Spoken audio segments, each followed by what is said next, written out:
stage one kasa mon pass the fiada in his absence. Yes, babina beka. Yes.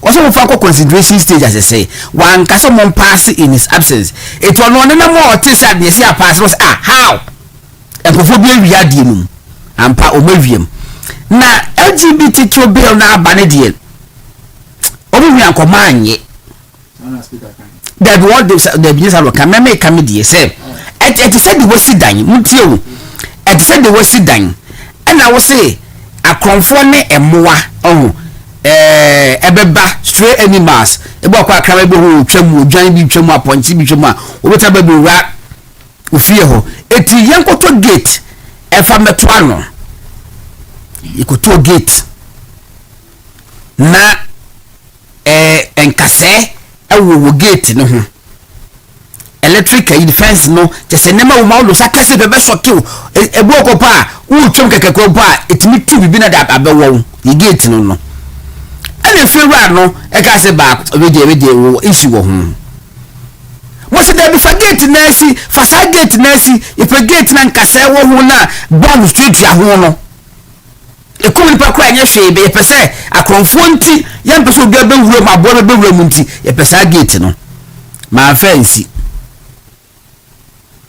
me fi ho mo na beku no ka ho ase na beku bai abeku bai ya gate na musi offense abeku si me dem ba me di besi abeku di gate di besi oba di gate manual na abeku da ko se akire ho wakofra welder foforo hey welder enkase no gate no ho to free ho bomb bullet to free ho first no reach that bontere inside chantokro to ase toko kwa mane nkoso twalo form aha afeni etwetokro ni be 15 centimeters enti afi appointed twema wotimi wurem kamera twema wotimi wurem akora wa yakora boni wotimi kotunu wo wurem konfo kwa timi kotunu wo wurem so yatum obeda ka chi bisa gate abeku dia besie any gate na memeka wutwom kwa electricity is so powerful say etimi electric you from be 10 meters away no a gate no a the same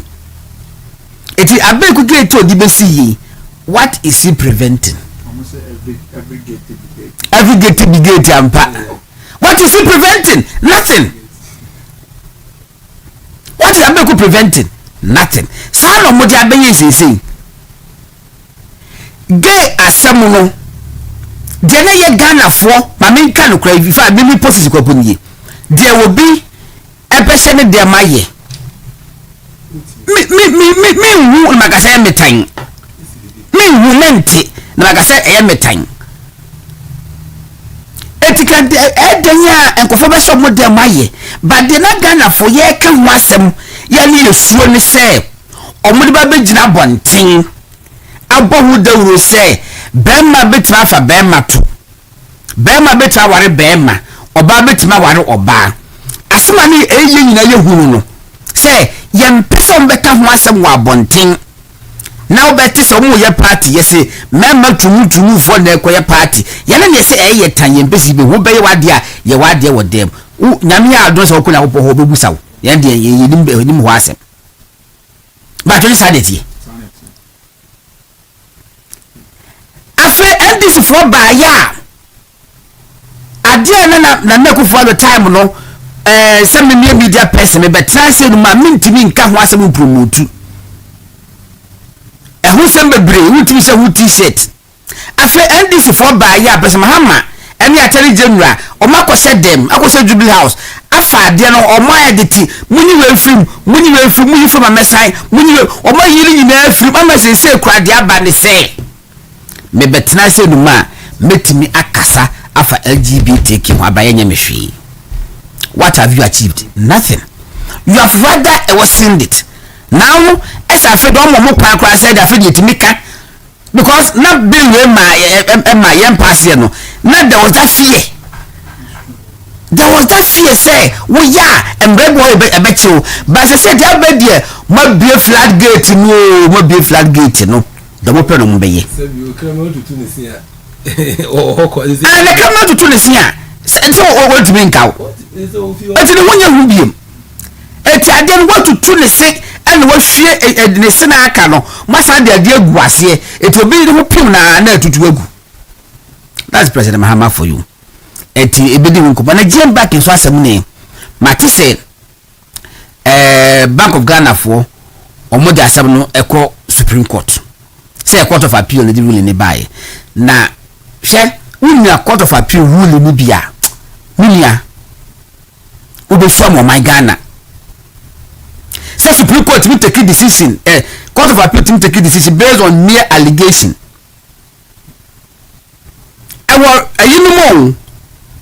Really no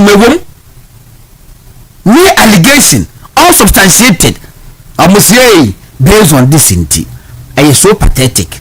Na baby Ghana ye kono. Me patrol say a Court of Appeal say. Until Court of Appeal say Bank of Ghana for and restore and file more licenses in my woman. Or bank I say Zen Bank go ye jumam. And I will say Bank of Ghana for taking steps. No more social a Zen Bank for Ghana na and some more the license now mom. But the arrogant portion Dr. Paco Sindum was so no dear or more best started from 10 offices, branches, and on my best without any recourse to Bank of Ghana. Sanya yellow. And they say licenses now, ye chamuno. Which licenses are you going to start the business again? I just a Bank of Ghana for SI issue mamo. Bank of Ghana for also called Supreme Court. Almost a month monty jai. And he be a home 24-hour economy at the saying. 24-hour economy no many baby out here. Set to say yes, somebody after 24-hour economy no a done market a just ye. Now a just ye a jano Makola abosay 717. One of these may exercise you are Yanko Makola market. 6 o'clock near 2 gate no. Madina market 6 o'clock near 2. All markets in Ghana. Omopon. It's a said here. You see a basic so-called 24-hour market. Na about 1 a.m. Now what small be so go to Morembrel. Uncle to Kako Embrel. It won't say what is a unya bar, ako ware a beku. Na a beku asuma unya bar no, a humache 145 say, Koto Konsusa, na ebe wufu mami anajuna, a 7 of a catch a beku. What be that? President Dikwasi me says ka focus. Why you say tam? Eska focus a dey Indiana Jones ka focus a dey Mr. Moshe. Eska focus a dey was say bold patriots and number bold patriots Ghana Alliance. Okay, bold patriots alliance. Kukwa be communications director Emma bold patriots. And yami adom so be communications director ma party no. More than your bold patriots. And your MPP. Okay. Let's say Nyami adom. Nyami ase. So me watch it.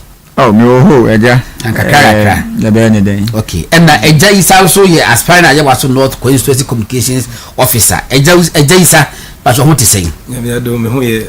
Also afiasi ye say den share ho. So pass once pay. This year once penny share. Okay. Now so as I say you dear papa would anytime be me follow pa me who my dear papa would. All right, Eja Isa na mateni kano na abeku. Abeku topics and then I'll best start with. I think that started with the yena na gold nana. Oh, we go in the crowd. I mean, because we are there, so man. Gold a year, of course. But you see, Sami Jemfi during the campaign time, you know. Yeah. Na oka assembly etre you're about me. I say you soon know me. Guy we know me na your campaign. Sisifia. I say yenti obia mo kan o Sisifia ni bi. Ni ma me ayi. Won say ofo na say ayi. Asimple yo. Now omokoye before last week before a year we omokoye Samiaye. Dr. Samiaye. Ayefrono. And now also enumi. Latest enumi abe. Money. Yes. What is money? A dollar. What is money? Of course. So now our mind a signal of what was to come. And clearly we witnessed it. In fact, you watch the dinner. You watch the dinner. Look, events are much make say almost set up. Anyhow, aduane na de ade ne arenekil. Nyama queen. The 40th birthday. In fact, dinner na Sami Jemfi set here. Edema na sing you know. He is even bigger than what Dr. Sapon. Despite Timiano. Okay, for example, the birthday no cramp. He is even bigger than that. And it tells you how you can't say Mr. Money swine. We witness it. Yeah. So you see this issue I want to leave it to Ghanaians to judge, because when we in these people were in opposition and they were talking about now when mom with this car what came about it? Because you see will be a birthday or more a cake at the command will be say oh yeah the man was a birthday cake crampono. They make it the case. So they look at what we are witnessing. So leave Ghanaians to judge. What is that myth? Is it me for now? Man, no consult the private jet in a coy. I was saying yes, sir. No, was it a year or call the flight as they said the bus who said either said the flight now a delay you see the bus say you said you and that mean you can watch Springfield was not the private jet to be a few commercial background and I just a man lift. Minimum airport or your mouth lift side. Me say wow you be a what a wow Ghana for share. To me these issues me jama Ghana for any social media just to deal with it. This is their darling boys and me. Mama ko Jason na yan ko golden one ko ye bi de but at least what take akra et say me aga fa me di mani hu bi na o hwe sa setup na wo ho na wo hu say sika wokrum na yese opesu hu nipa sene ni suban tie pa na obehu sene nipa ni suban tie pa no mani nye sika se sika ba na afa mu a ehon na obehu ne nantie mu ene ne nanfo fam ene ne dwumadi a wodi no ene na be mu ahu se nipa no na wo hwe se ne eye course na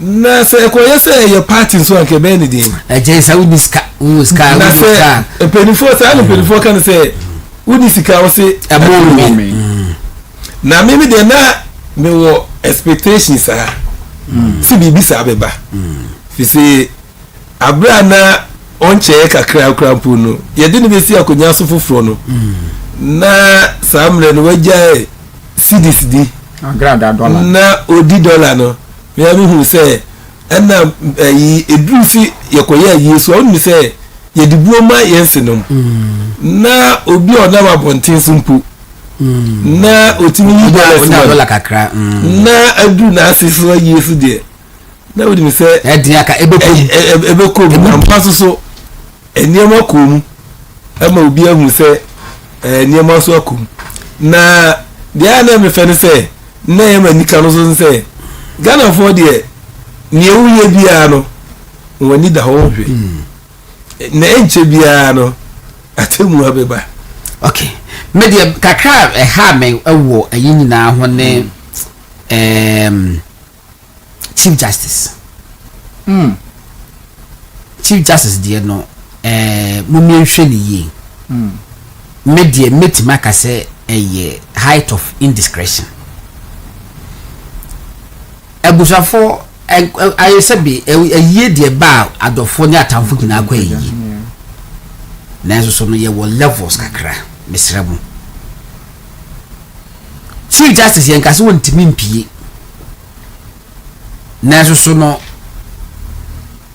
na radiant virtual even though it was a funeral na almost like a political gathering na obehwe first time Chief Justice eti idwem na woni NDC for mpanifo ebo ensrihehe ewa abonten na Chief Justice na ni agya to the sense say and I will feel so comfortable within the NDC class ne say just say ne senate now put it why relaxed.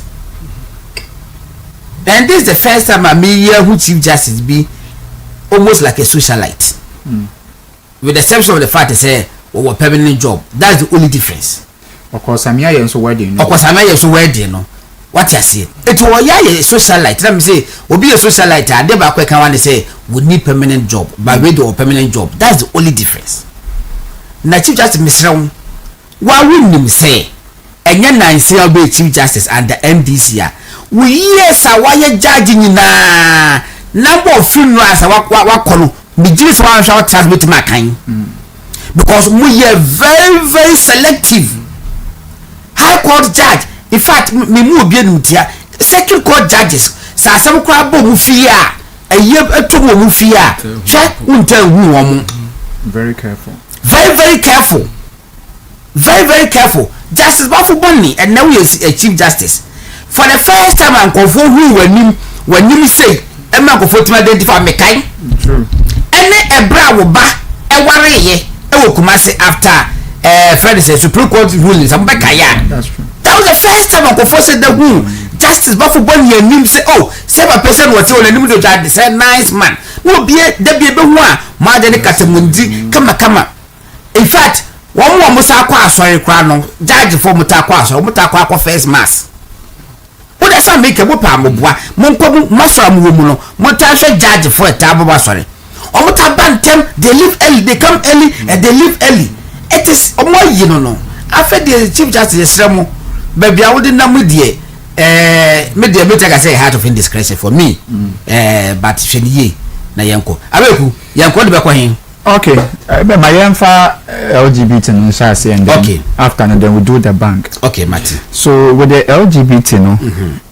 you see manya access to both copies. Oh, correct. Both the 2021-2024 and then the 2025 Nanansia or more their parliament comparison. But you see, Gordon, when you take these two documents, aside the 30 amendments na ye kase omayeno, I don't even want to go into those amendments. That we don't. But Gordon, I'm going to highlight two key things. First of all, and some na ye can say Ghana for say MPP for say there's this kind of hypocrisy on the side of the majority now or the government.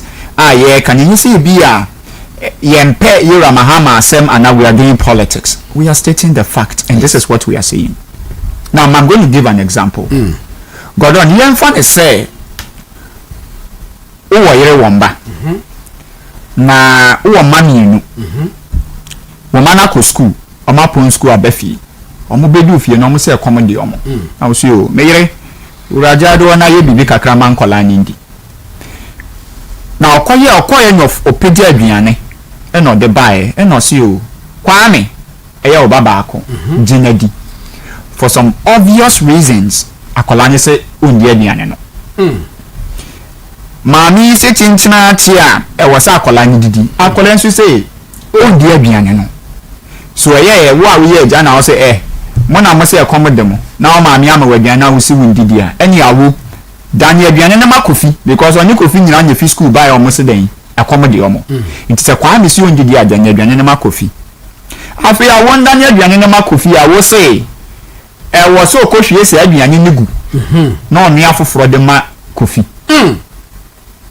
sese nti enya aduane na that is the question.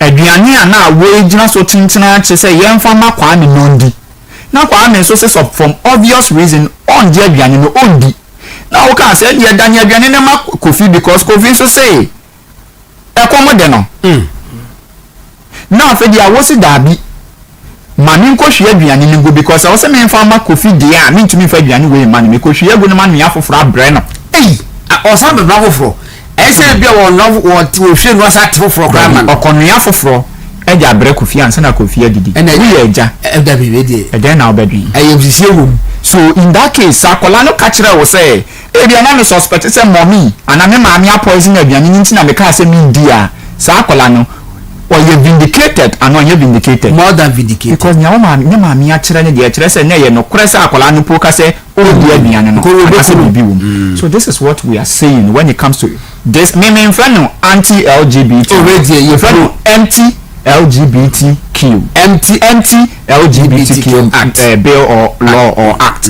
now this is the point look catch a Ghana for you Mahama our Yeman Pehini and de or no any the party in our buying Sam George in fact this particular bill in the mass Sam George here popular look 2024 election Sam George man name and yet they say the constituency true this particular bill Emma you be even on social media you born abaso papa we call tour across the world or call BBC interviews or tnan crop when you make catch rom say Ghana are you ready and willing say you better pass a bill against this LGBTQ because we believe say your norms and your traditions and his reasons was that on it Deborah Vanessa in your issue say the school and the bar echo there was a time I almost allowed Deborah Vanessa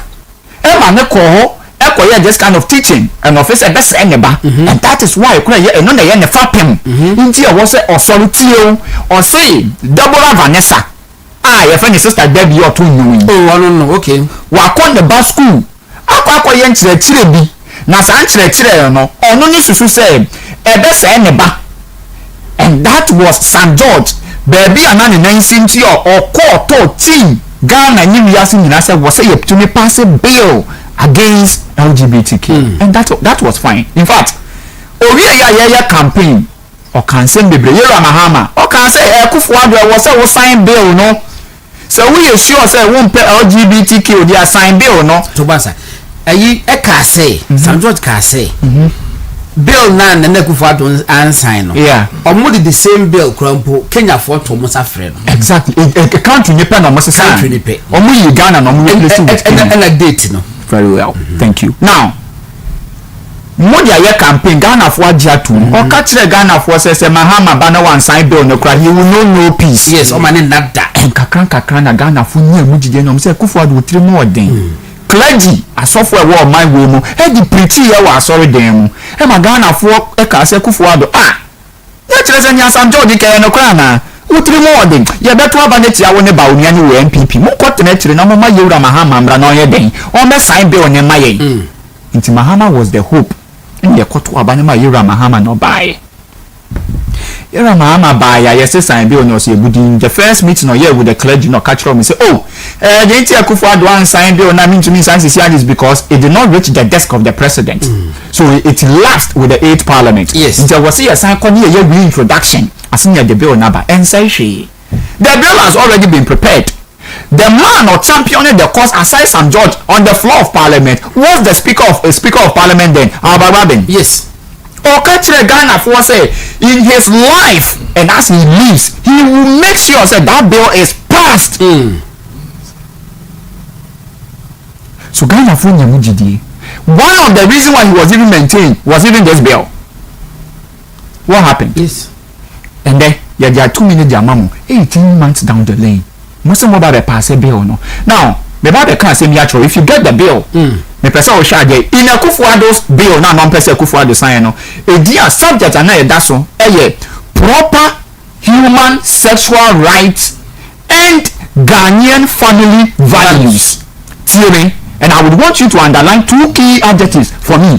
Proper human sexual rights. Underline proper money and Ghanaian family values underline Ghanaian mommy. Okay. So proper and Ghanaian. Yes. When you take the new one your human sexual rights and family values then I proper in okay now hold on this is what they are trying to tell you and that is what Ghanaians have not paid attention to. I don't want to even talk about the 30th amendment. Put that one aside. Now this is it when you say proper Gordon, what way you have your human sexual rights? Of course. Maybe or when it's human sexual right, human sexual. If you allow us to say what we want to do in our bedrooms, or be other candidate differently. To me, once it is okay for me, it is within my confine. It is within my human right. But there is one thing that qualifies it. Is it proper? Bible say you are doing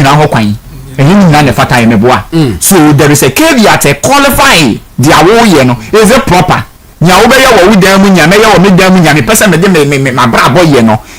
one thing I hear besides say, is it proper? And it means it has to be proper to meet standard. The conform. There has to be a standard. They don't meet the conform of the Ghanaian values. Yeah. Today they have taken away the proper. What it means is that say right mawa, it is okay.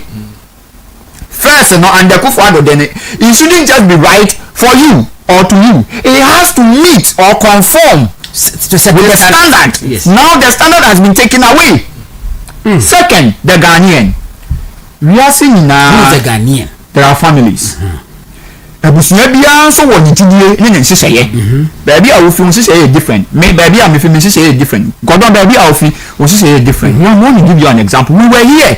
Emra yɛ to aba wie somewhere 2025. And you see gay phobia about the picture were Independence Square. Meboa. Godon kai. Okay, good. Omo koya ko Blue Gardens nyina. Now this is what it means. And in the Kufuado's bill, you said it has to be Ghanaian family values. Immediately you say Ghanaian family values. When why specify this bill? Say it has nothing to do with Nigerian family values. It has nothing to do with UK. You can be your Nigerian believe what, but when you get to Ghana, whatever action, whatever thing you do, it has to conform with the Ghanaian family values. Now when you automatically say Ghanaian family values, then you open up for our tradition, our customs, our norms, our taboos, what we like, what we dislike, what qualifies us as Ghanaians. Yes. In the but when we hold you accountable, we ask you, say, does it conform with the Ghanaian values?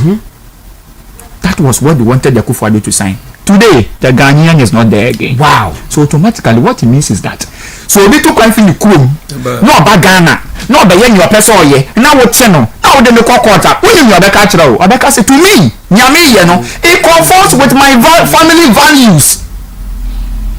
Do you understand? Yes. Nyami, Mabusi Yamuno, yeah. Mabusi Yamu, I said, Bema Kwani Bema Bitnya, Sani, or Bani or Babitni, Ayasani, it is his or her family value.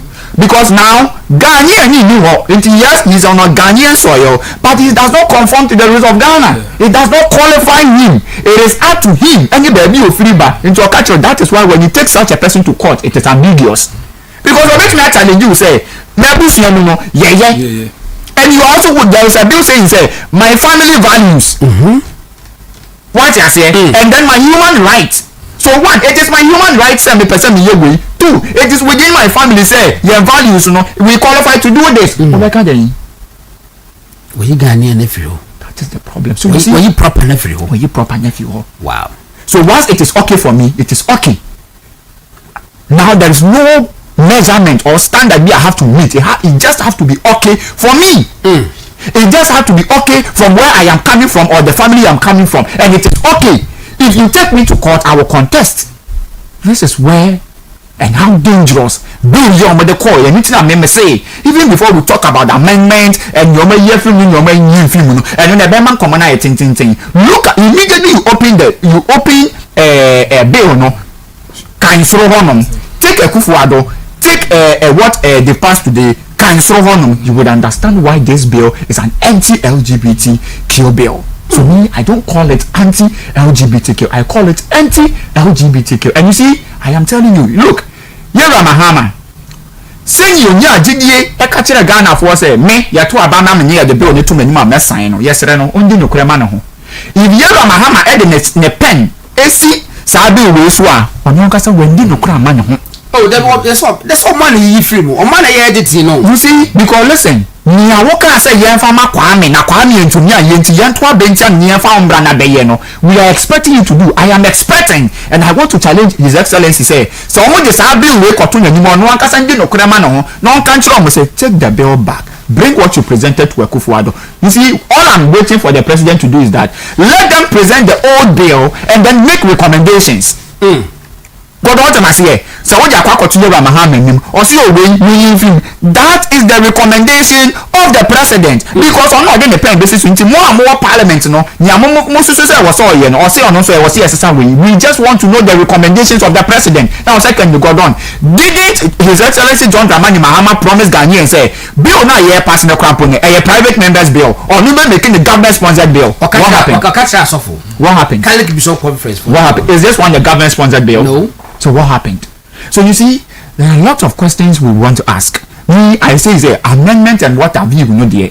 I was expecting, say, it will be submitted to the president. na kono nkasa making a recommendation say me as a president me dey say we monsesa then we know the stand of the president on the bill then it come back to parliament and then parliament do those amendments and resubmit again and then the president will sign so that you himself the president no the stand ni are not person we mu you person be we mu then we agree but not this. So go on this. But the man be me say okay. This is an anti-LGBT bill, and until say president ever pass a bill and was say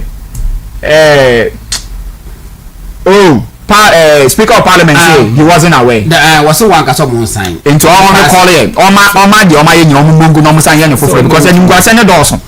Ejesa yankoi. Godo. Bra. Em say sir LGBT we there. So what you want some na ensada nya nwanwa pi say o si president ka say tabana Christian Council ene edesen religious bodies ni bi call no. So one kind no say sam na nye priority mano. Our kind. Enti onipa e declare that di say sam na dwumadie na anani emu force me se me ye no enye no hu ne hia no enti se enye no hu ne hia no dia na ezese ontutu mu enema nyina atugu na samle no we se na me break kan enye beebiem eye drafting copy fufuro na won waye so ya won waye ne se no even ena me ka na ma reho areho ya me se 2024 election no ye mu biname ye woku e friend Ghana Zongo for Bamia. Okay. Me na me kasama iku no.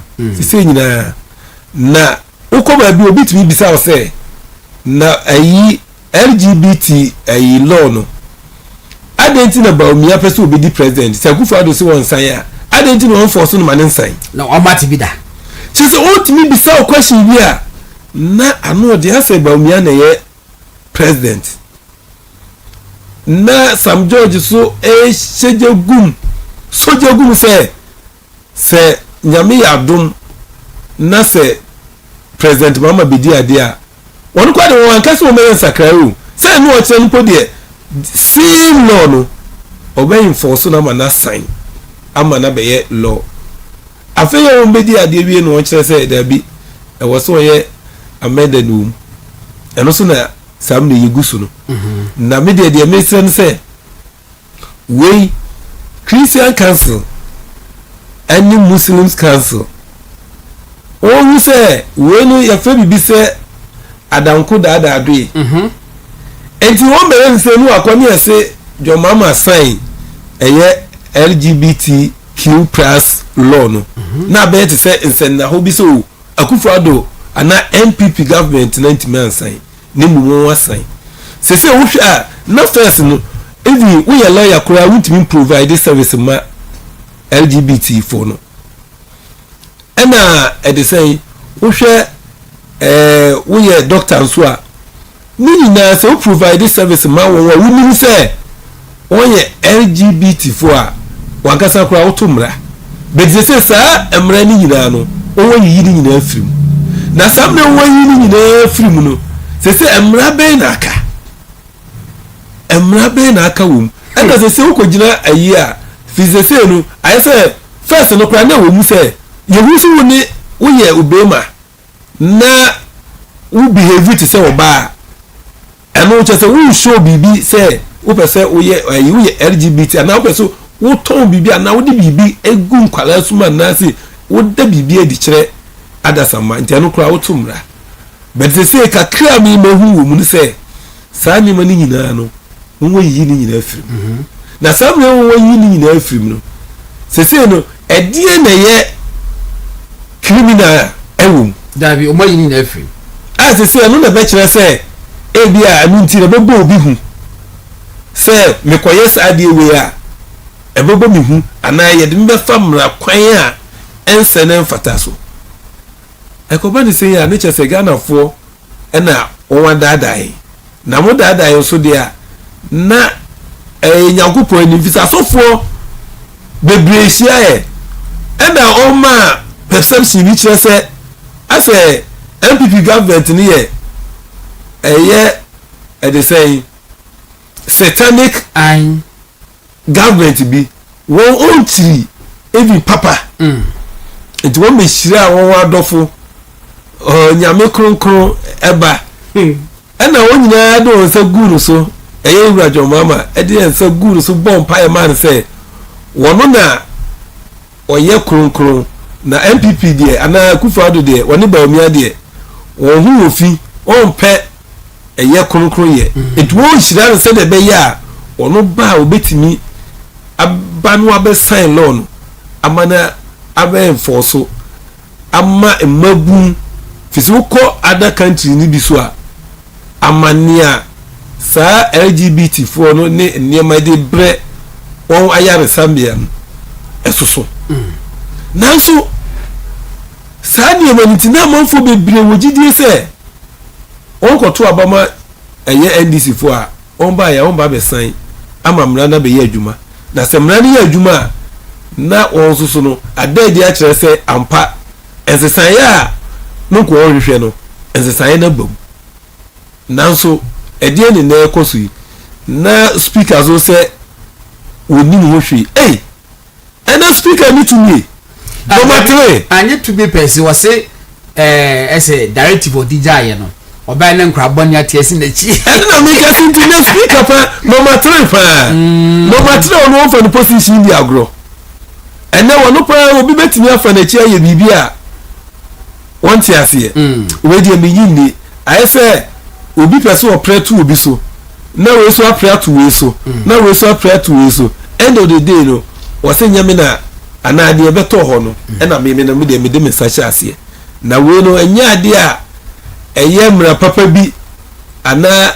edi mra bi na me mesre eye MPP parliamentarians no a yewura o de saying wasahine ene Reverend Team Fosu so me so regina o na my press conference o me so regina na we die ensase samra we no o yi I was so calling back that go just say your numbers ni sha abufonti ya numbers e kitu bi abufonti e kanema gui enti ni so metima ye no so mu say I was on that you say parliament here house of records enti ni obeye bia no ye record to ho anchirima ebeba be ka say abra na MPP wo aban mu na say MPP wo position samra we no MPP for cassette aye okay Martin ejesa mi dase mamenko abeku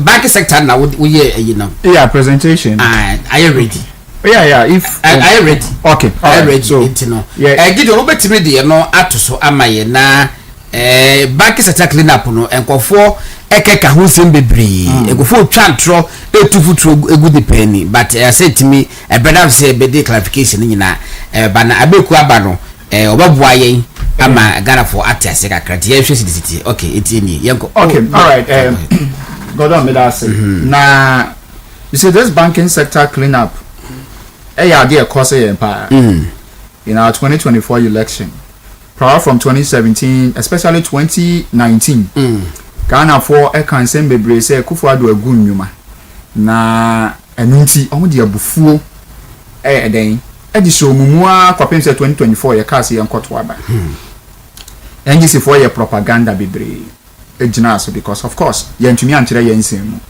ye kekan wani ania and it cost us a lot so and then I san be kan say ye the licenses ma GN Bank and I say Court of Appeal say why restore. You see the problem is that Court of Appeal one can say why or share Bank of Ghana so monfa GN license in manu or say or no why restore license na dia ma GN Bank. That is why pa kwesi ndum so kwa ye aduma no. But let's say court to be any kwans or restore. That is why Bank of Ghana is going to court.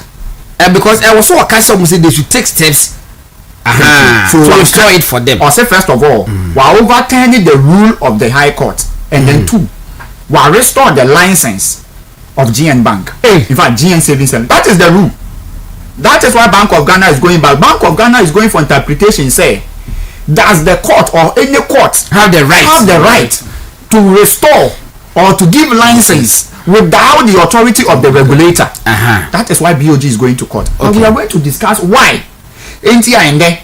Yeah, I am saying GN Bank does not even deserve. See, you're sending the line subscriber man. And the issues, yanka me. You can so Papa and Papa need the sympathy. And no, the from 2019 at the payment there.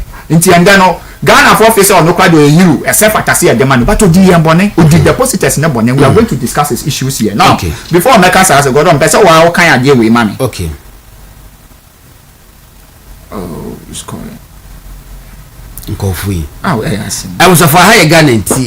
Okay, I say thousands of depositors stranded at Equity Savings and Loans faces collapse with multiple branches shut.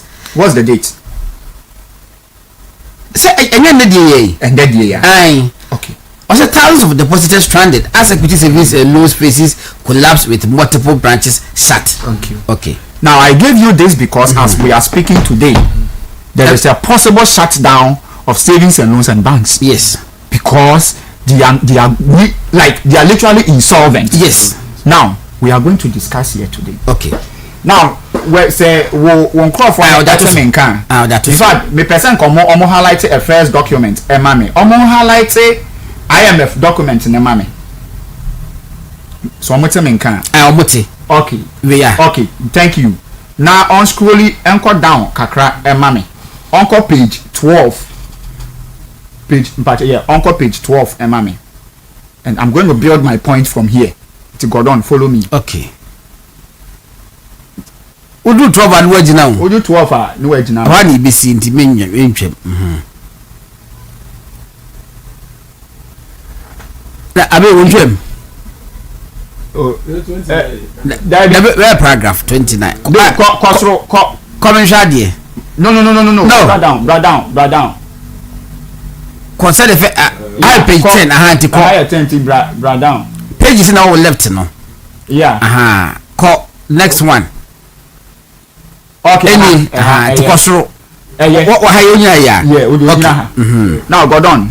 Me show some who screen so. Yes. Financial sector issues, right? Yes. This is a report from IMF. So one way was the International Monetary Fund. And we highlight. Thank you.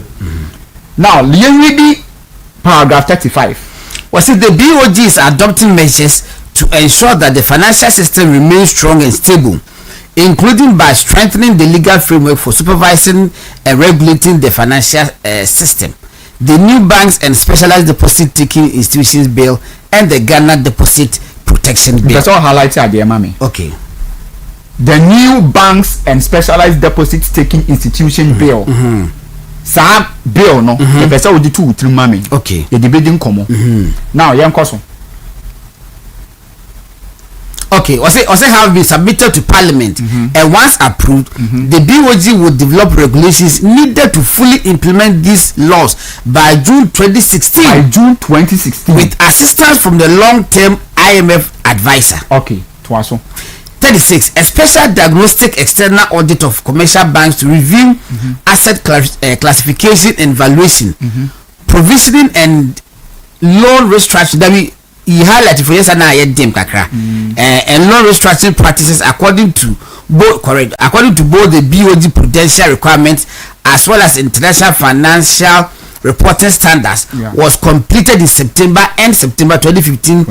Yes, and the final report is due by the end of December. That's 2016. In parallel, the BOG has evaluated non-performing government guaranteed through quasi fiscal exposures and their effect on bank loan books. The preliminary results indicate some differences in the interpretation of the guidelines related to impairments. After reviewing these discrepancies with the banks, the BOG will take action to remedy under provisioning and require banks to increase capital if necessary, in line with a timeline which will be agreed with the banks. The BOG will also issue a guideline to consolidate earlier directives issued on the IFRS, as well as give a position clarifying gray areas of the standard. Areas of the prudential norms which are not too clear are also being reviewed. Okay. Now, can 30 seconds. So the BOG has been collaborating with Afritac West 2 to build capacity of implementing base 2 and 3, and the long-term advisor commenced duty in October to assist the bank on banking supervision. The BOG has also requested fund staff to conduct a financial sector assessment program in 2017. Okay, thank you. Now, movie free and called the banks and specialized deposit taking, you know. Okay. On for to screen so mommy. Okay. It was a banks and anyway. So this is the bank and specialized deposit taking. Yeah. If I don't scroll and call down mommy. Yeah, call mommy. Call.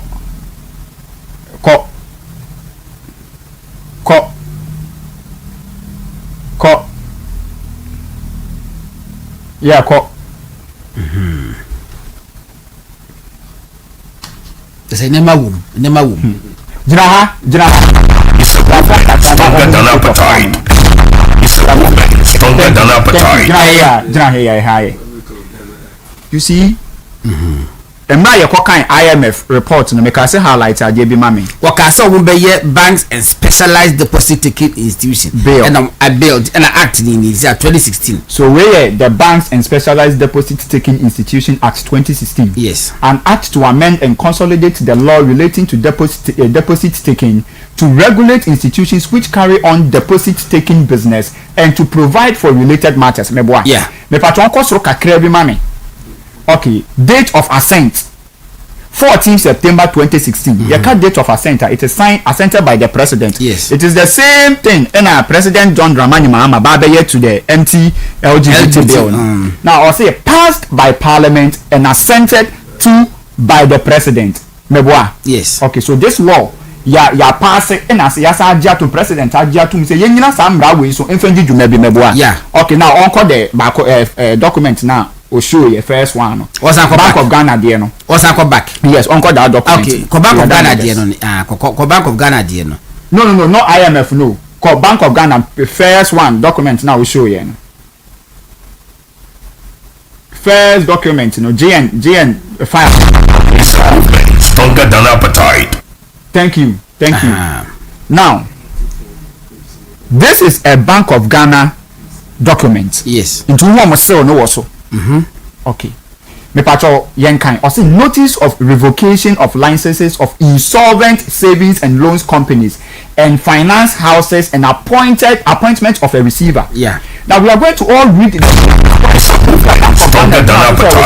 or revoking banks be and savings and loans licenses.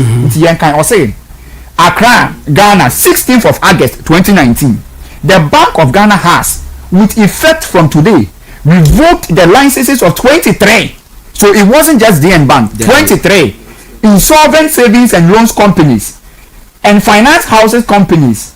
These actions were taken pursuant to Section 123 Clause 1 of the Bank and Specialized Deposit Taking Institution Act 2016 Act 930. Who can say make a sefa bill be to money? Yes. Bank of Ghana say saha anamonya o tu nyina no odina embra ba ko peso. Embra your friend the Bank and Specialized Deposit Taking Institution Act 2016. Yes. Sambra no na ehye no na odina so agyeji se adwuman. Sambra no yewura mahama na ye den agitu mu de nsa hyase and it was because of IMF. Ye call IM 2015 no an advice a mo de man no say onje no fanye den clean up e we your financial sector. Okay. Which requires the Bank of Ghana to revoke the license of a bank or a specialized deposit taking institution where the Bank of Ghana determines that the institution is insolvent. The Bank of Ghana has also appointed Mr. Eric Nipa as a receiver for the specified institution in line with Section 123 Clause 2 of Act 930. Act 930 be the Bank and Specialized Deposit Taking Act.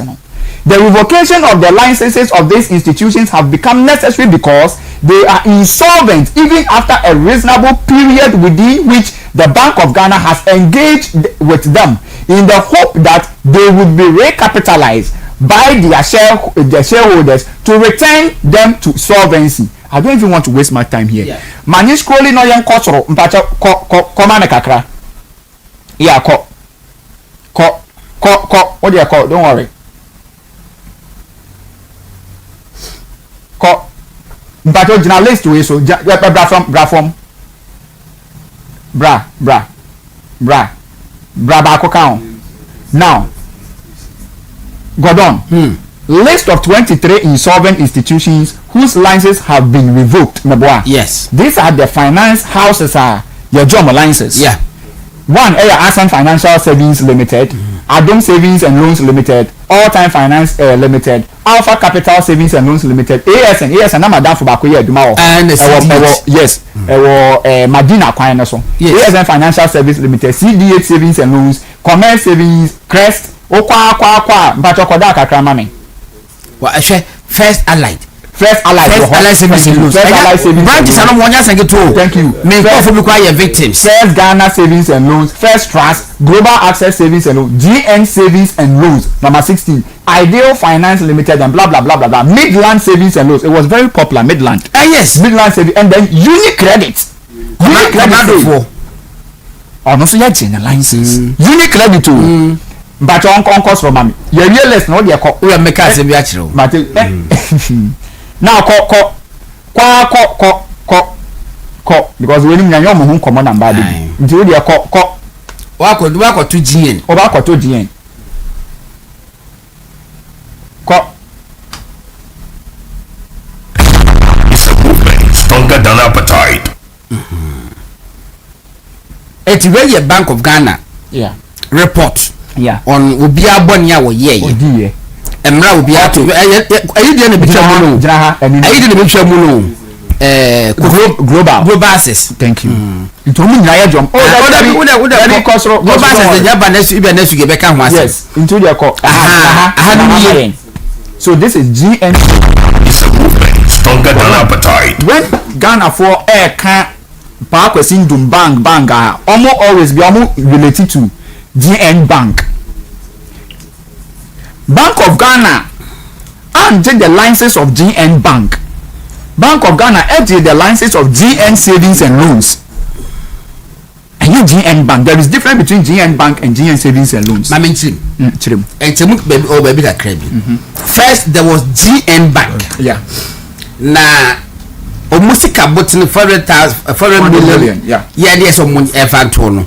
Na omuni sa iskalo. And the GN Bank and krata wo. GN Bank for actual krata kwa appeal to Bank of Ghana for sale. Bank of Ghana yesremu 400 million Ghana cedis na as a bank in the betolu ye ni bi.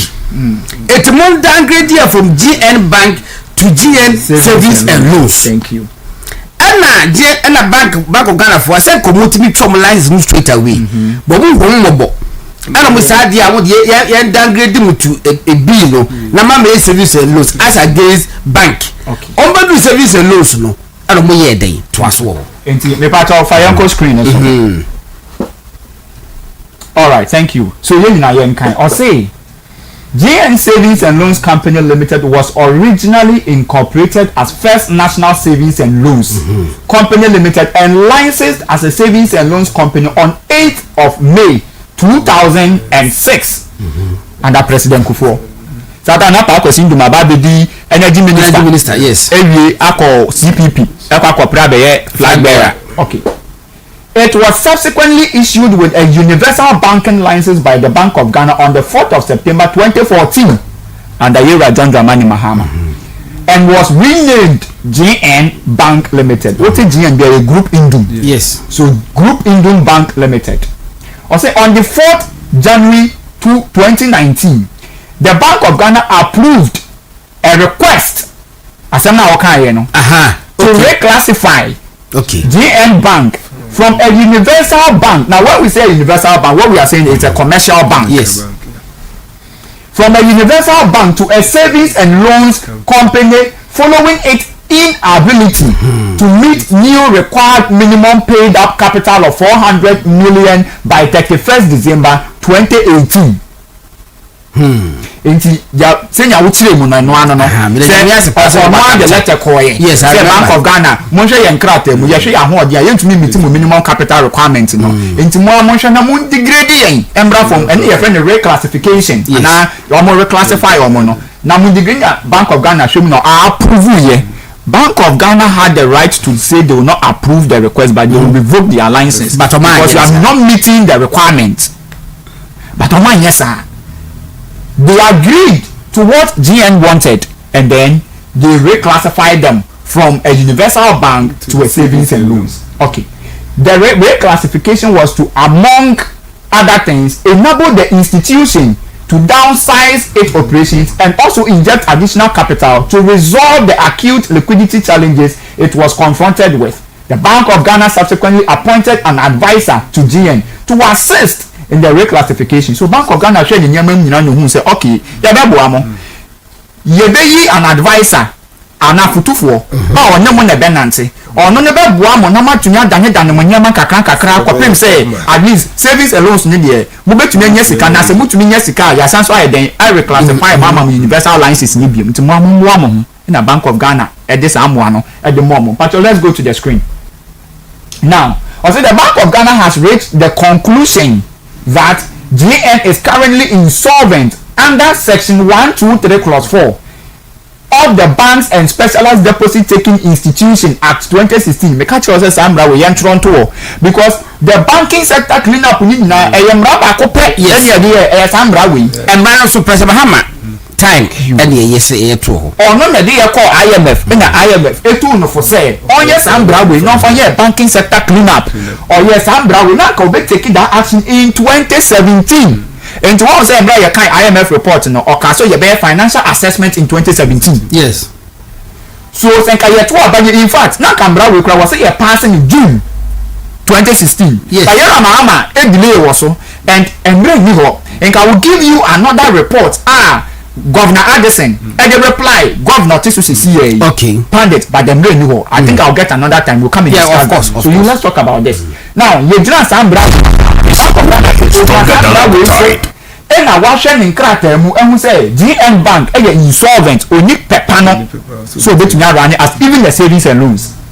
Now I say being in a breach of its key prudential regulatory requirements. Now its capital adequacy ratio is currently negative 61% in breach of the minimum required of 13%. What Bank of Ghana is saying is say your minimum adequacy ratio I also admit 13%. Yes. You share GN savings and loans on Krater Muno 30% na kasakwa even 1% no be now we're falling flat to minus 61%. Minus 61%. Yeah. Na me disao when you adwuma ma obi waka kire said ma me uye nyina no be the 10 Ghana cedis na den ashem would you obetuma ye adwuma nya ba make sure say dey pia no was 10 Ghana no e da ho wo ba be hwe nipa no foto mu no 10 Ghana no we dia ma even 1 cedi ni wo na mo me ka esa da ho 61 cedis Obesa to asamba nipa na ye adwuma dabi. Okay.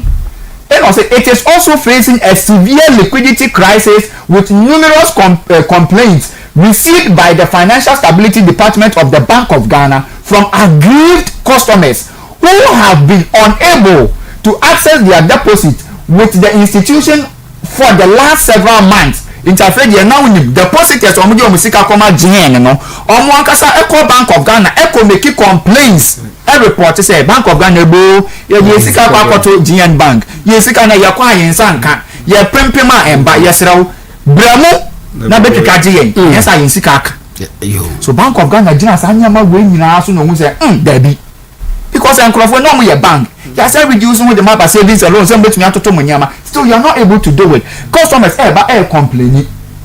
Now what is more, it has consistently failed to meet the minimum cash reserve requirement of 10% of its total deposit since the end of the first quarter of 2019. Yeah, children say, we see can you get to one. Would you remove 10% to put to baby? Natural hoba some, that's your perceive a boa, you have 10% now. You are peka credit again, and you are come, you are yet to me save you with depositors. No 10% no component to or Emma depositors no crown so I don't swear shrimp into a capital adequacy ratio. Minus 61 or no 10% cash reserve and this will be new. Now, I say GN shareholders have failed to restore the bank to the required regulatory capital and liquidity levels in spite of long-standing promises that new capital was expected from foreign investors. Now, you are part of dominant investors. I capture the Bank of Ghana. So, Bank of Ghana, were investors of amanone foreign investors no mo di sika beba na ye ya se muti munya botre ma ye na Bank of Ghana se anya ya se unim satana pa akwesi akwakoto band bi ewo America ye friend IBS ewo Chicago. Thank you. Inji no o ka kire Bank of Ghana say oh sa akrofo o sika beba ye bedu ho na you better you ye yanko so say while GN has indicated that tiha na semna kasa where yan akrofo ejina so editwaje pa akwesi. Okay. Or say while GN has indicated that government owes it a total amount of 942.98 yen for 9.3 943 owes wine pa akwesi. While GN has indicated that government owes it a total amount of 943 million, of which 103 million, running up, 103 million represented interim payment certificate (IPCs). The Bank of Ghana's assessment is that IPCs totally 30.33, 31 million Ghana cedis only have been confirmed by the Ministry of Finance as at 6th of August 2019 as owed to contractors that may be indebted to affiliates of GN. The Bank of Ghana can say, Bank of the Bank of Ghana say, Bank of Ghana abandon the Yenka. Or the Yenka 943 million. So you start to make cancer as a canal. Who is a canal walking in Ano? You bring out the amount. It's in Yabotre. The Bank of Ghana says, and you're interested. Because you're person will be it's big Jinamu, the Ministry of Finance, near beside Ministry of Finance say, Power question boom, a canal with in fact, and yet GN Bank. Ni affiliate obi a on GN Bank obi wo ha ebi a wakoji sika fi GN Bank wo so de koye contract ama ban obi wo hon ma ebi a oye affiliate because GN Bank no a group and then there are other subsidiaries to GN Bank nti ebi kwa wakoji sika with a subsidiary ho nti wo de obi a on GN Bank ewo kita odie bia na ma yehu na ye sese sika nyina amponi ye se betumi aboa na yetumi ese bi GN Bank Bank of Ghana call Ministry of Finance or kaka sa nyama ya ka IPC sa wo ye contract ma aban ya we receive that certificate no na be gina so iden etua oka o share san contract enyim nyina na only 30.3 million per na aban GN Bank enye ni affiliate nyina meanwhile tiha or say it still did not address GN's capital deficit of negative 683 million. Into what we say abind the worker, your question character, the Ministry of Finance records they say, what GN savings and loans, any companies we affiliated to you now, a car buying a deal buying and character we 30 per sample your first 30 no near Cassie a TFE with deficit of 683 now. It is a what that's what deficit of 650 stronger than so why are you going to get the money? And that was the problem. Now, we patrol school cost room, mommy. Stronger than appetite. Okay, oh, David, bra, down, kakra, bra, It must be noted that GN's insolvency problem are largely attributable to overdraft and other facilities it extended to its related parties who are other companies in the group Indom network of businesses under circumstances that violated related prudential norms. Your person trade stronger than appetite. Movement TV, more other radios. Aside that, WONTUMI some other businesses. Some WONTUMI wherever I say na GN savings loans are me di gawa ha, me di misika beto ha. Ya ta misika nya free, ya di akwa koma WONTUMI company foforo. Yeah, ebe WONTUMI construction. Yes, WONTUMI restaurant. Ya di akoma omo, so omo fe ndi djuma na aboka wo ho. Na kana kobo nti omo so ntumi anye den. All return sika na mbre yen wa ha. That is the problem. Nti ono ni sika na me ma ni numa omo di ye adwuma, sika na ntumi return. And na Bank of Ghana eka. Now or say under circumstances that violated relevant prudential norms of particular interest are the funds totally 761.5 million that GN Bank as it then was a bank placed with its sister companies Ghana Growth Fund, that is Gold Coast Advisors, and Ghana Gold Coast Fund Management Limited, now Black Shield Capital Management, both licensed by Securities and Exchange Commission into our other businesses and as a companies investment investment portfolios Security and Exchange Commission and now what's 761 from depositors nisika na ehon no wo di trading enti ehon say investment edi go for be investment or now omode Gen Bank sika no akwa kotua nkofo as maturity wo ama wo. Thank you. Enti sika no kwa emma. It's a movement now, stronger than our Bank of Ghana say so some of these funds were used by two related parties to pay their customers whose investment with them had matured.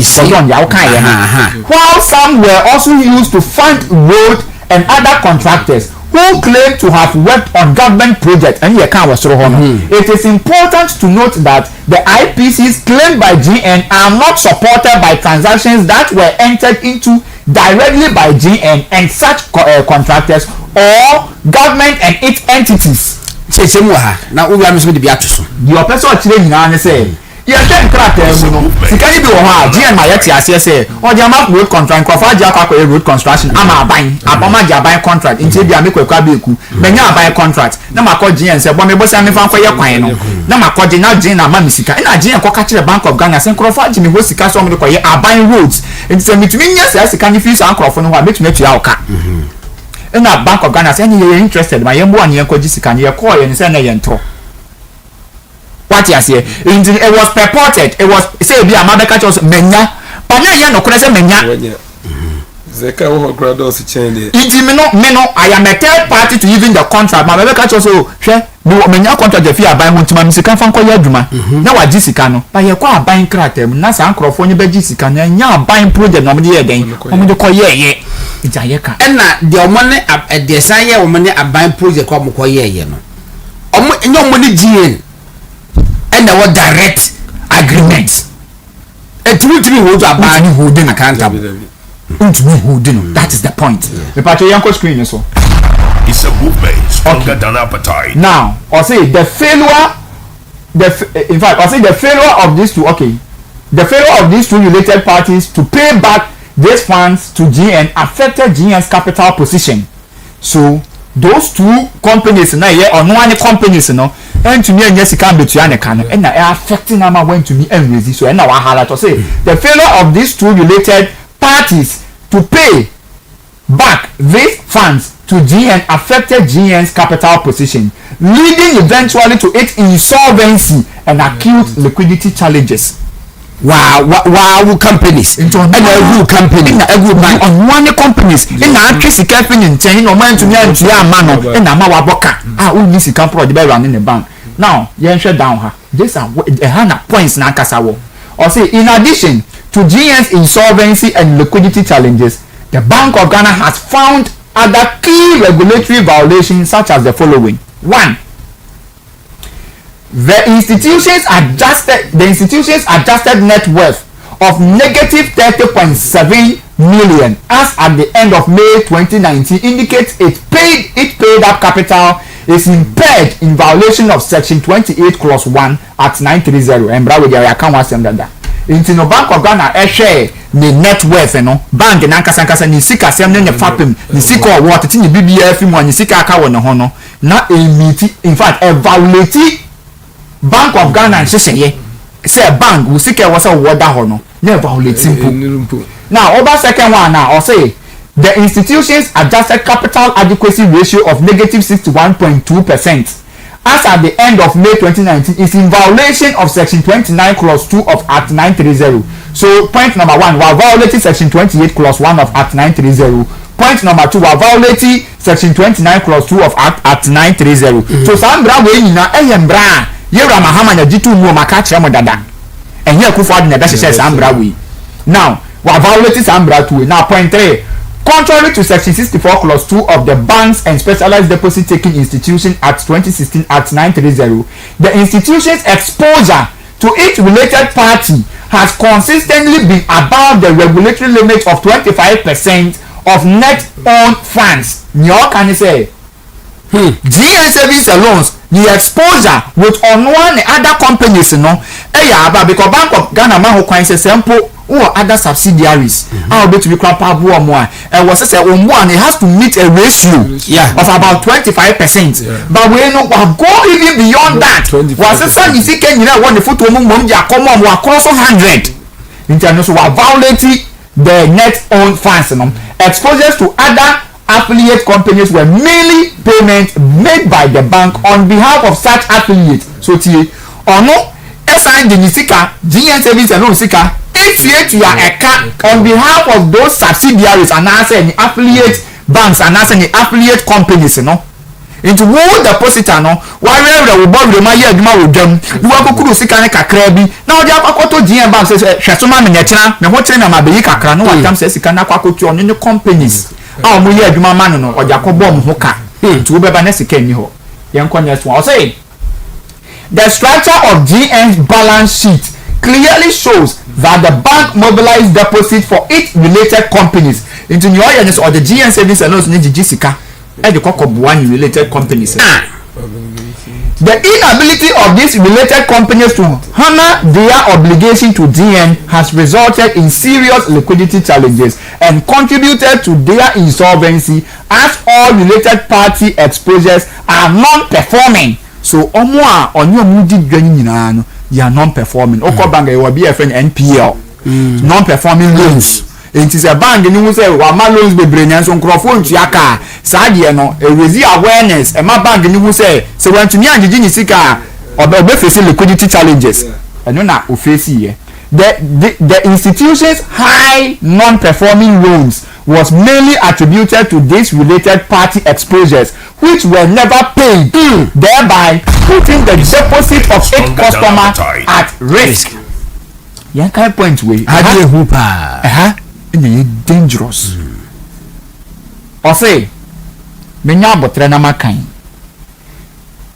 A recent Bank of Ghana investigation conducted at GN revealed that a significant amount into bracket 62,255,516.93 US dollars and then 718,528 no 718 million great thousand yes Great Britain pounds and then 4,200 euros of deposited funds held with GN had been transferred to International Business Solutions, another company owned by Group Indum and which is based in the USA. Into Okakachre Bank of Ghana say they were a subsidiary in the US, in the foreign land. Oh, mudi sika be breme no. Na me dia ba be shemti nya botre ma me no. Na o sesa had any more musika akogu ho. E de ko ho mo nkogu ho no. Enti wo dwadini no na wo save wo GN na wani abrese me de musika akoto pa akwasi ndum ho no. Wa boaboa no kakra na wasese mu 62 million. Wa fe wasafa mu 718,000 pounds. And wasafa mu 4,200 euros. Na wa kan nyina bo no wa dia fa kuntu na se. And no dia ko gunye bank no America because that bank was not performing. Read the records on that bank IBS. Now I say without any documentation to support such transfers in breach of section 19 of the Foreign Exchange Act 2006 Act 723 section 4 of the Bank of Ghana notice and subsequent Bank of Ghana notices issued in August 2014 prohibiting such practices. Yeah, Bank of Ghana can you say? Yeah, this is a year say, oh, BBRN, you're no financial sector, and as a financial bank, and I say whether universal bank or savings and loans or credit union or thrift or merchant bank whatsoever. No financial institution have the right so bet me a pager or no sorry no assessor depositors for sika ye Bank of Ghana to trade no swadi akwamanone adi akwako di dwumadi a Bank of Ghana enyawe but that is what GN Bank did. Offer depositors money sika nkrofo di ababeku bank omu yo mu de training kakra waton ni meko waton ni we entrowa kakra waton banche kakra wasemedi akwakoto wo ya kina meko yi kakra di aboma no so di ahwe memba pa kwesi ndom sesa sika nyina efa kuntu na se a wambo Bank of Ghana manye no de koye ti Bank of Ghana hwe nyin kratam no hu se na tresa akwa we bumbraso na mpacho yen ko screen so biem. Okay. Now, the company is yet to publish its 2018 audited accounts contrary to Section 90 Clause 2 of the Bank and Specialized Deposit Taking Institution Act 2016. Furthermore, the company did not keep accounting records in a manner that gives an accurate and reliable account of transactions of the company and did not therefore show a true and fair view of its operations. The Bank of Ghana can say, "Esa ni sa dwumadi a wadi nyina nti no, ne bank accounting records krampo no, wan kipi ebi ho a wan choro. It is say na ndama ndi dwuma so we dey yan choro. Ana da bi we dey ndi dwuma so be hwe na mu di dwuma because onim so choro nyina to expose him further." Now, I say GN has suspended operation in 70 of its branches, including the head office branch at Asylum Down and Castle Road branch, and temporarily suspended its entire management team without the approval of Bank of Ghana, contrary to Section 25 Clause 2 of the Bank and Specialized Deposit Taking Institution Act 2016 Act 930, mainly as a result of its insolvency and liquidity challenge into Onwankasa. 70 of the branches oklosu the down. What Onwankasa? The management team Onwankasa yibiadi wambo Bank of Ghana money. Into Bank of Ghana be shares ankara tani musisi sanyama we nyina nyu se adabraka yabre ya ye die betumi aye bia eden ade ama na mo se na wo de wa adwen edidi ye ho. Into we die ye ntumi fa our licenses ma wo biem. Godon sanye we nyina si ya Bank of Ghana die licenses no nyenti a embra ekufuado eye clean up no omo mu save wo GN Bank ntumi antu omoka no enye se ekufuado na 9 person obetu omoka na mom records cramp yewra Pakwasingum e asem ne court so obe challenge so once asem ne court no nya kire say e was ye di asem ni sa asem na ye di aba be si recently ya sa kwa e ho appeal no and aside way all the other savings and loans ni na e ku for the two amoka. Okay, me da se abeku na matene nka no ye be sa babiem ewo issue we say no on say ase ho na as ideal was ideal no mo bo ase. Yes, and na so no say global no so enyansa for ho mu bu. Thank you. Me be hwe ona mo safo ha ye Ghana nti and am hwe no ewo movement television so fam god na Asare-Bediako me ko eje isa eja we dey meet you say o keke na o ka bidi na chi eya wanwa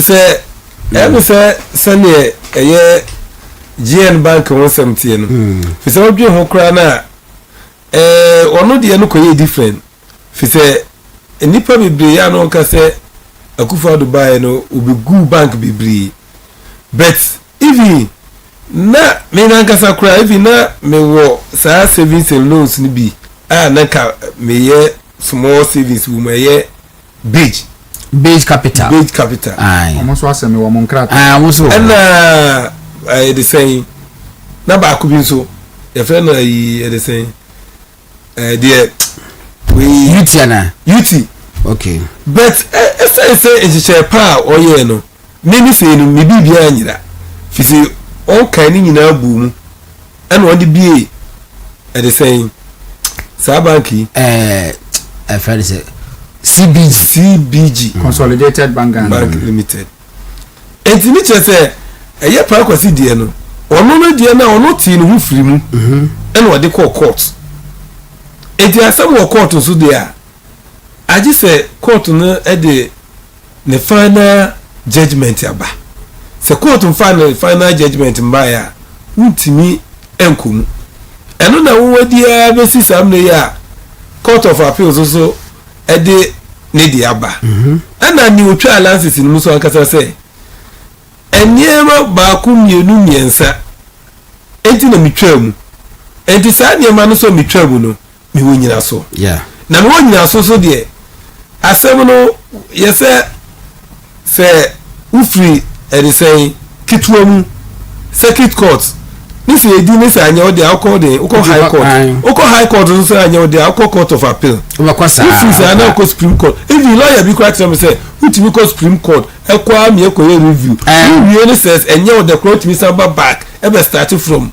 lows cross ko bim enti sam dey na ono say ono say ko one day no him say fi say announcement last week nyina announcement aba say o sa bibie na ne media na me bi ho no say even 2026 in your requirements and I say capital say unya and funny what me be bank and I say savings and loan and this old at the same lances no certain ratio be a so and they say they continue for a one na analysis they say no qualify in kadede original sa ne lances na de amano so no ama ni ya no anyway na be ye pa na say anti say okwaji service and loans no na anaso kwaji bank no so okwaji sa ayi a wose judgment na wanya no so okazu original so a say me say Bank of Ghana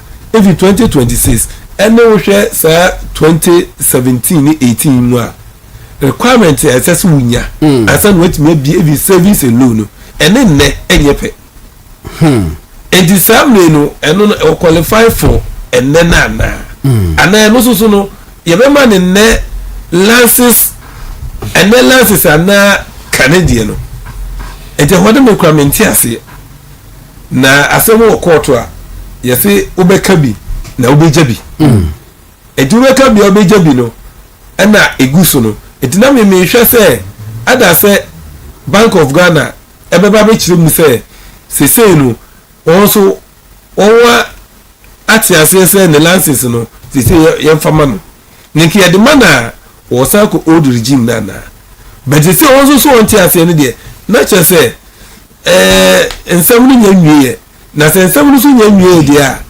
na entraso na beba na entraso na beba so de a na ene de GN Bank no mimi hu se yi gidi amanfo anya se eni manimi ya no ebi eba no bi a 90 mi anko basa me wo we kakraka fi say okay to le wi enti mi de mi gusu hwe ani mi say Supreme Court see say asem no Supreme Court yeah enti won ede on fana ayi beba na yehu send be ya eye enhihye a eye between deposit for no fi say no mi gidi say deposit for the bill kura guso so say on the anya mai baby kasa it is a see anybody no say wonya lances na obi anane de mai fi won wa na sana midi kaka won wa no other banks ni de obi anya ni sika but essence ni we wo court ni ntino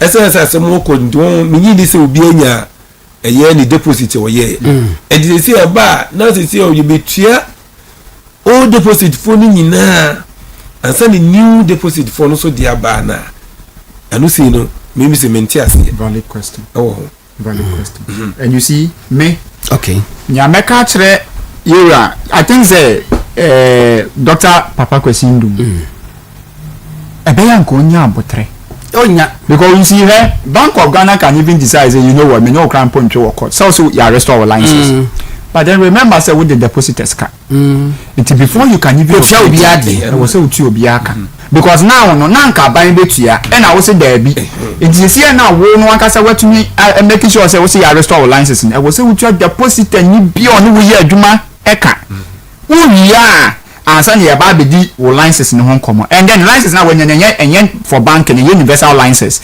savings and loans and our savings and loans no minimum capital requirement ne dan so 15 million. Yes.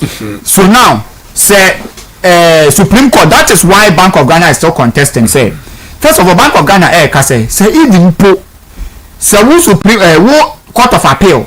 Say wo can say well restore there automatically you are opening a floodgate. Yes, for the others, for the others to also go and contest. So when you also go near case almost you restore, then it means they should all come back and operate. Now say yeah. Regulator and Ghana had the regulator of financial institutions is the Bank of Ghana, not Court of Appeal. Bank of Ghana does not even fall under the judiciary. Almost autonomous. Yeah. They are the bank on behalf of the country. Yeah. So what you say? They are the last resort. And when you judge be a water bench is now making decisions say they should do A or B or C. But even if they want to punish GN Bank, they can say okay, so I will judgment. Yeah. we are the regulators. Ebi afọ kasi kura brabe to. Wo kono kura na wo de ka. In Jakarta with them you have to first pay all the depositors with interest. What you are, then we look into your books and see so you can work and that's want to mean work. So me make say you papa question do monya abotre. The quality is so much. Physically me say hwe omu kura na say wo hwe eye even sisi kura no even bank kura say wo be ya just wonya say 50 million Ghana cedis 400 million. So obey your bank for 400 obey microfinance at 50. Bibia from ni niam bibia so uchi deposit fo nyina awie sa 400 million. Ne obetimi asa nya de abeye new deposit onya. So enti ni nyina no. All right.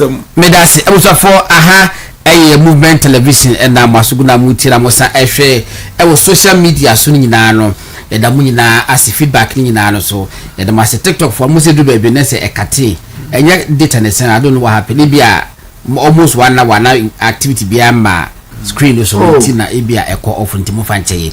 All right, Chocho skincare for say and me ka che mu say obeso body ne no me kama pa dia Chocho skincare products na e wo ho mo Chocho herbal soap, Chocho herbal cream, Chocho royal gel, Chocho hand and food cream, Chocho skin toner, Chocho hair products any Chocho ba me nyina e bi e wo ho mo omo enu suhum e wo na factory ni wo mo TikTok, Instagram and Facebook ni ati kwada kwaje odie tabia takum memma nyina so preko judge no e na aba no mesi we be ma na because tabia takum memma edura me nchechire wonti ase dia and you deserve what you are going through it tabia takum memma nyina so preko judge no e na aba no bidu asama kama and no high sense for so e dia ba omo AC no e bought the same watch fridge no papa it make am for high sense for yin nyina e di amas air conditions no 1.5 horsepower to 10.0 horsepower nyina no e bi e wo hono mo high sense for there one of the most popular addresses in town omo amrahia is Legon omo wo tudu hachu Kumasi tano so techima danso man kesim oboase hoho itamale baby bia e wo manga nam no omo e wo hono kwaje high sense for air conditioning e bi hono nature's medics e the gastro and the mesoplast meter ababonten se stomach ulcer wo so akwaje gastro meter anaso typhoid fever so akwaje bi and the mesoplast meter de no mba na edubo so me so ana asemesi fie no omo enkwaje omo de ade ya yale se obeda na be so adwo so saa wo so de mpa intiminsi pacho wajen kwa na ba efen prostate plus mixture pacho it goes against prostate enlargement no betimi na kon ediesi na wodi no so enkunim and there's a men's vital herbal mixture and then capsules yesi prince bia ba yare bia ba wachi bramo no so sisi echo mi si pa yesi very excruciating pain mo fe ne sciatica ano de papa etikwaje semens vital herbal mixture and capsules ni bi na ebobo na ohun ento se wo lusu appetite krompa and this kind system no na watimi abo akoma kakra de bia ne so ba so wuntimi ni di ya pa etikwaje semens vital herbal mixture and then capsules ni bi from 0244718557 0241604712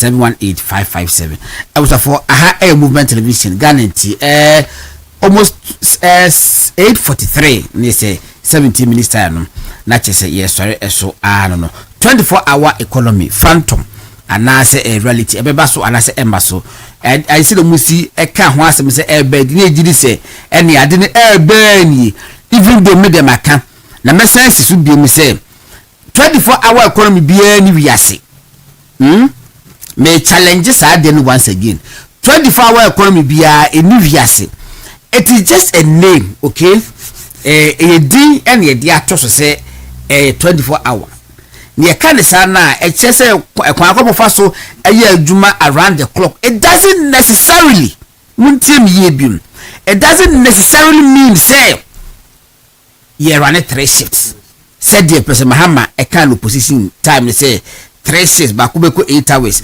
bakusaba 8 hours bakusaba 8 hours it doesn't happen anywhere in the world e ye drop e bini baby a e we wiase it is asem no omunya ika the most one of the most busiest places we be ase e New York. You see New York never sleeps. O call Times Square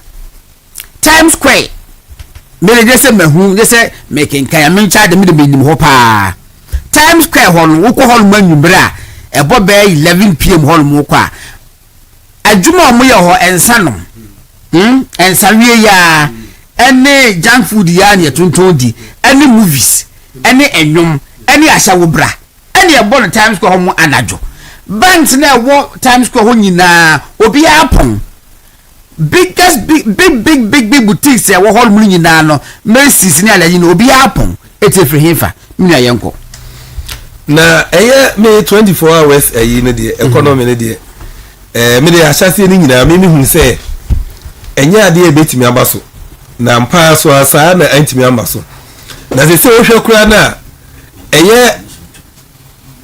they say 24 hours market na wo sisi na sam na wo hwe emia na wo sisi na e ka meji si krokesi mu de nka se bibi be koso a meji si nka krokesi mu na 24 hours no nka economy no ebe koso na so se wo hwe 24 hours ya ba bia wo wa hihye nkasa kura se 24 hours no o mbesi no they say bia kura na enye akra ha fi se wo hwe a first one the minimum hu ni say samle 4 mako enan ene won wa hyase ba ko wo bole in Savannah region ene ba ko so wo Ejura Ashanti region ene ba ko so wo Anyinasin Western region ene Adum Bonso ene so wo Western region na che se mako 4 ene samle 24 hours economy no won wa hyase se ombe 24 hours market no ombe ye na sa bole ena Ejura ena Anyinasin ena Bonso no ni nyina nye they say beka say major commercial capital cities no ohwe a ba bia ehɔ no wulu na me matena kurase pen ena minim se ne inkurase market no tie inkurase market ni bebre no 1 week in ondidwa na sa 1 week no so ondidwa no se market for no ba ayi so a 4 o'clock ne amanfo asan ko inkurase fisi mo na onya ba ebinu fifiri inkurase achirichiri enu won ba nti so onya bedu sa ayi so a 4 no wo so obi asan ko ninchi ni ode bicycle bae ni ode motor bae ni onam fom bae wo so asan ko ninchi na sa 24 hours market ye ombesisi no enti sa mre no enti amanfo san krase fo na betre dwanum akwa si the next day anase din ana so far kra no ka migidi say one of the campaign message anase campaign year all adopt ya Ghana for nyina tika migidi say even po nka market no po nko mbesi a nka sam no migidi say 200 and they say why 276 constituency na they say so far almost 4 so our starting no so akwaye ba bia eho ekura na dwadi no eye a week na da ben in this 24 hours in busy the manyanti no class even 24 hours office na ka secretariat na ka sano kra no eho kra onye 24 hours na secretariat na ka sanye 24 hours ya ebe die na yi the same branch and say now you be 24 hours eti akoya say campaign strategy and ebinum toy and on di make say bebre na hu say enya fisa say ne me na utie ba bi wo kura na ye say ko bu school dan an e dey market ni say adusua obidi adusua aba se bibi eni we de che obi ase a eso bosi adusua yeah na se ni se ye ji adusua no de adane edwadi na se wunya de se wunya sika obi betimi di nimdi aju sika nyina nanka so nimdi e wo fom fi se na wo nimdi a obi ntimi sisi wo wi ase e na mi na ko ba se de afede pese de adwadi esese dia na yewo asembo no po at the 24 hours in the day they say they no dey e ka say atonsum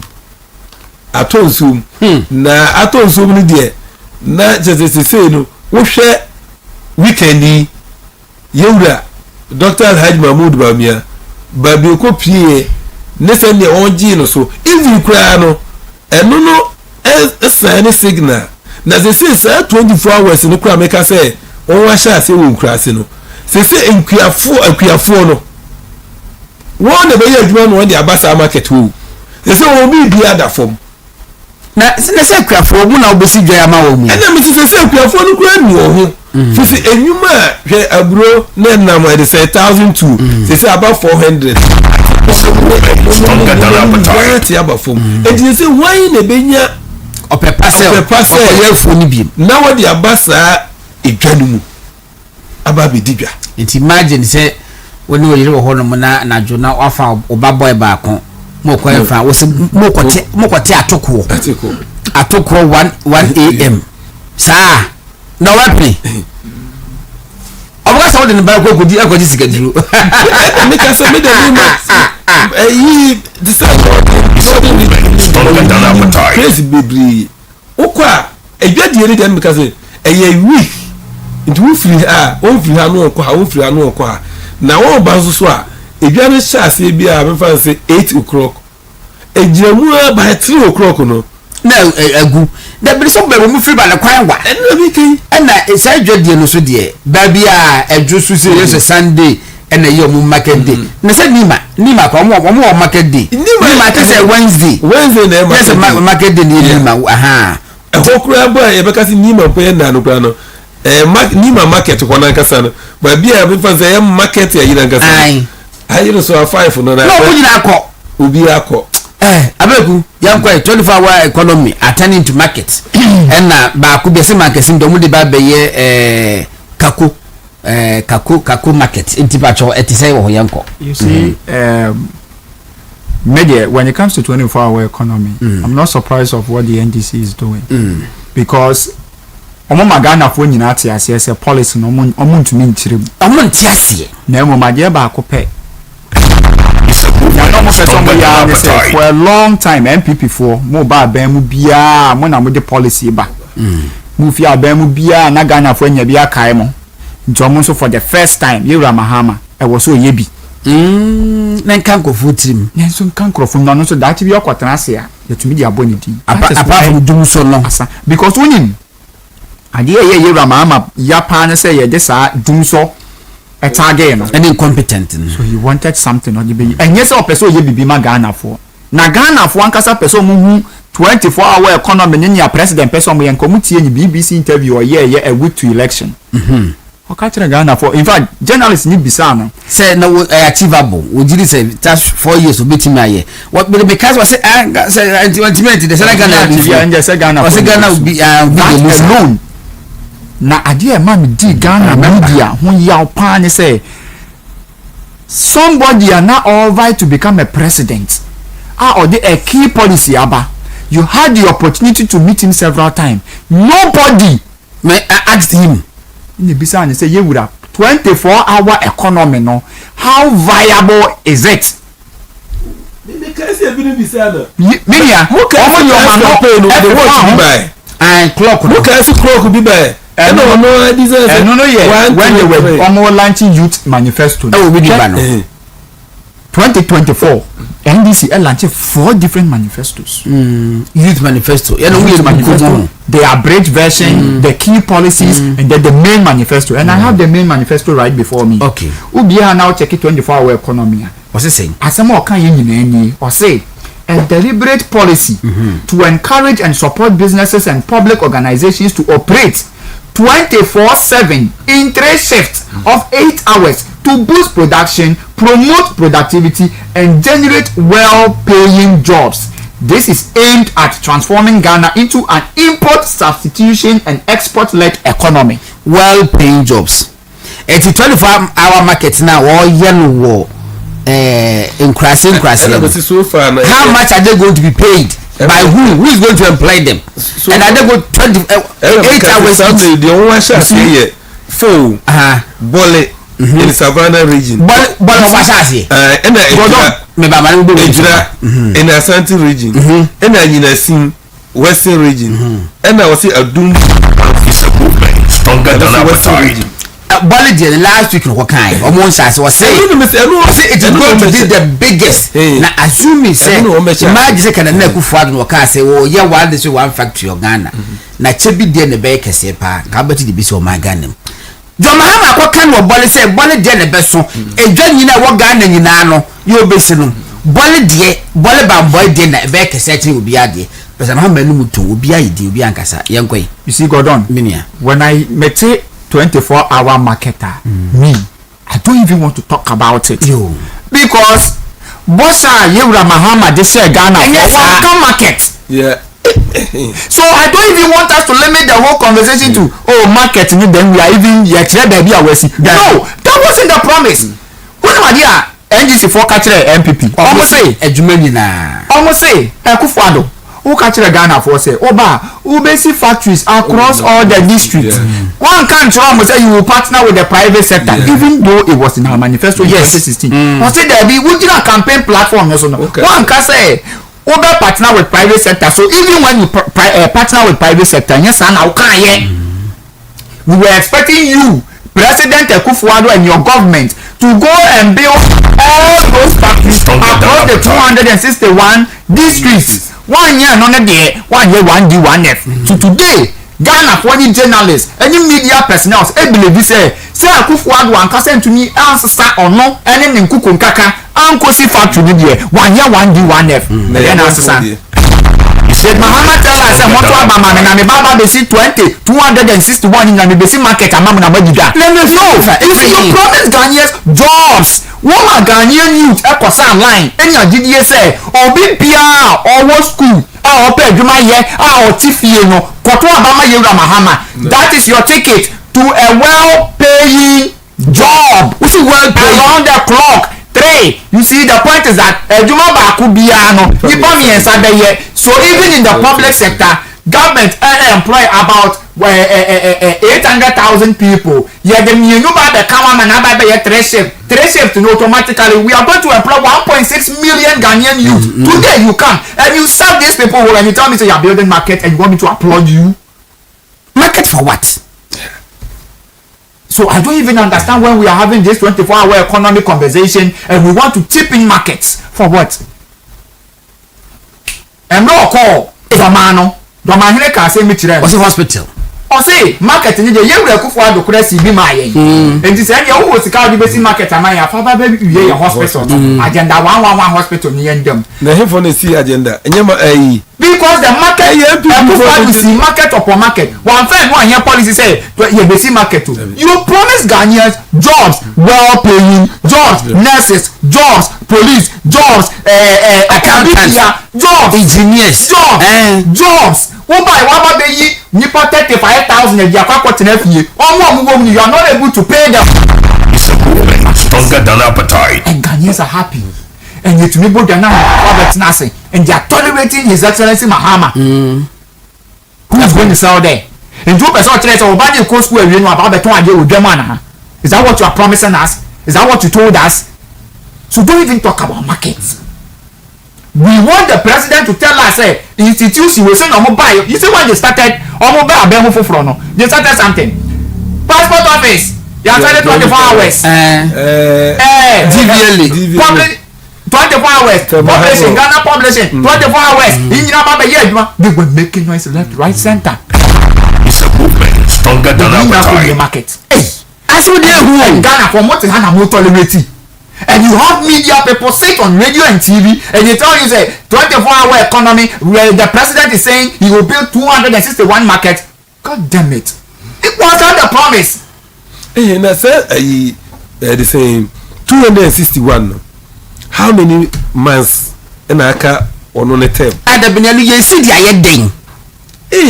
Say 20 stronger than appetite. Che months no do on Aka President Mama. Oh, some market the 1 year waiting the SAB. Now what 200 and you know. Then why we say na market no assume say jam yal match and na kai ready e be ding Is that 24-hour economy? You see, the hypocrisy of Ghanaians. I don't know. Hypocrisy now. There be a two way after my true book. Nyankopon ahwe so abosu nipa de amayen. Because look, when you take Muhammad's policy of this is Muhammad. He made mercy. He was so categorical. He was so emphatic. I am going to create jobs for you. Or said that man saying sectors 24-hour economy. No, everybody here Juma.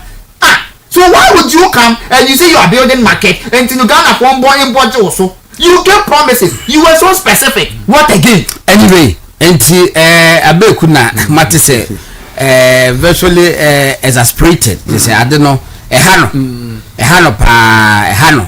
say 24-hour economy we say decent paying jobs.